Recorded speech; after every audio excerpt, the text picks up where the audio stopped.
Blackwing Armor Master. This boy is a tank. It has to be taken down by effects because you cannot destroy it with battle. You can't do battle damage to it. People are literally adding Gale into other decks simply to run Armor Master. The only real downside I can think of to this card is the secondary ability isn't very helpful. It comes up in niche situations, but Armor Master is there to make your opponent change their strategy. You're sending it out there, and instead of them beating over it with attacks, they're going to have to draw that spell. They're going to have to draw that trap. They're going to have to get that certain card effect that will out this card. And even if it ends up in your graveyard, you can still do work with it in order to get out Silverwind. It's a good card. Chimera Tech Fortress Dragon. This card absolutely destroys machines. It just absolutely wrecks them. This card, when going up against machines, can literally wipe their whole board with one card, and that is just cannot be ignored. Cyber Dragon is also one of the most cited in cards in the entire Edison format, if not the most cited in card. So having this in your extra deck is not ever going to be a wasted space. The downside to it is it's not super powerful against anything other than machines. If you use it against machines, it's going to have a huge attack because obviously they're just going to have a bunch of machines on board that you're going to wipe. And with other decks, you may not have a huge attack, but at least you're outing another card. It trades for itself.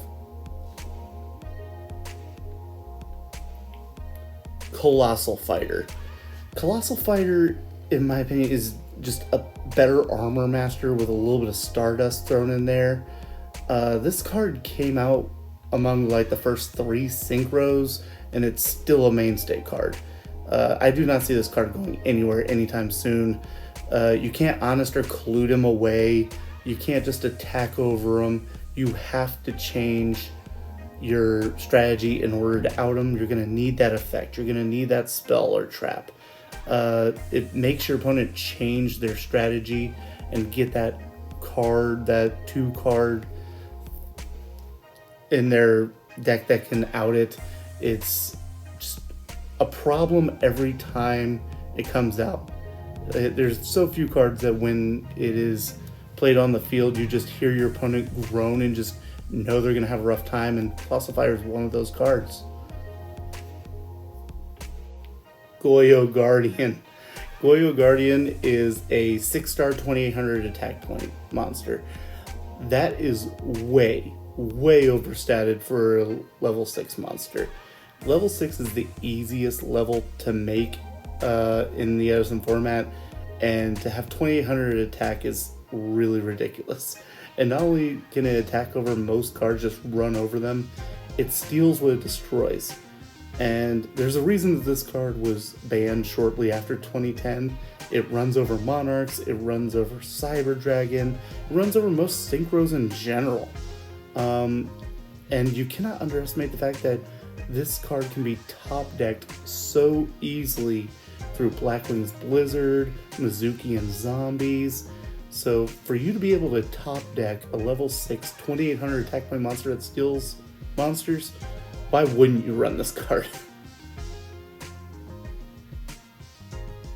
Brionic. Good old Brio. Brio works in nearly every deck. This is basically a staple of extra decks. Priority to balance a card practically guarantees that you're going to break even on this card. And having advantage with cards is going to be important. It's a 2-card out to basically any active problem that you have.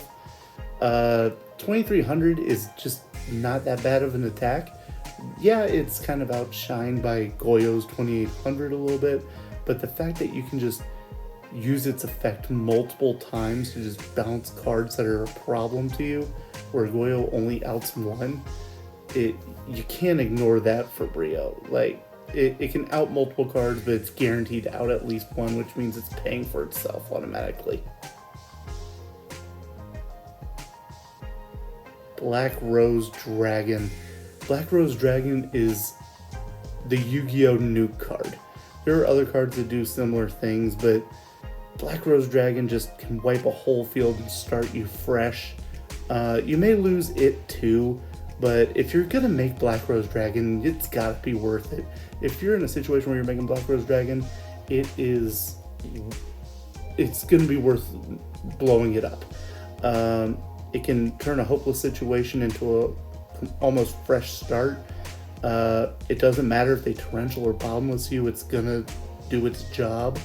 Realistically, the only way that you could be hurt by Black Rose Dragon is maybe if they Starlight Road off of it, but you're gonna see that situation come in when you're doing it, and this card just can help you take a hopeless situation and give you hope again. Stardust Dragon. What can be said about Stardust Dragon that we don't already know? It negates destruction by attributing itself, and then it just returns at the end of the turn.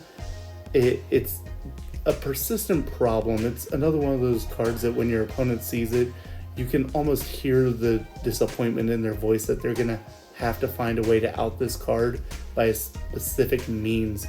The only card that you really fear when you have Stardust on the field is D-Prison. D-Prison is the only card, it's practically a meme, that Stardust is afraid of.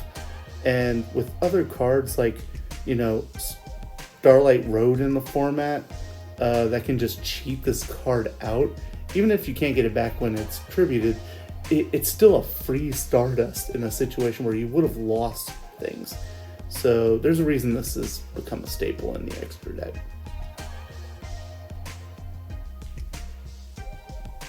Absolute Zero. Absolute Zero single-handedly wins and tops tournaments, guys. It makes decks that are otherwise bad good. Even if your opponent outs it, they're gonna lose all of their monsters.